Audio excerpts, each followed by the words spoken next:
Isang mapagpalang araw na naman po muli sa ating lahat. Marahil pagising natin sa umaga, ay iniisip agad natin kung ano ba ang ating kakainin, ano ba ang ating aalmusalin o lulutuin, at ano ba ang ating susuotin pagkapasok sa trabaho, papasok sa eskwelahan, or kung ano man ang ating umpisan sa umagang ito. Pero nais ko lang i-share sa inyo na napakahalaga pala na kausapin ng Panginoon. Sa umaga na tayo magigising, magbasa ng kanyang salita, awitan ng Diyos, magpuri sa kanya at manalangin. Nais ko lang ibahagi sa inyo yung tulang ito na aking nagawa at pinamagatan kong umagang kay ganda. Umagang kay ganda. Pagmulat ng mga mata, gusto ko siyang makita.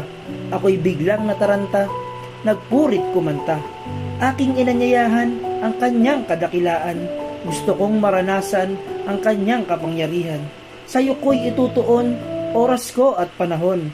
Ika'y laging tumutugon, yan ang aking Panginoon. Ako'y lubusang mapalad, buong puso kang magpatawad.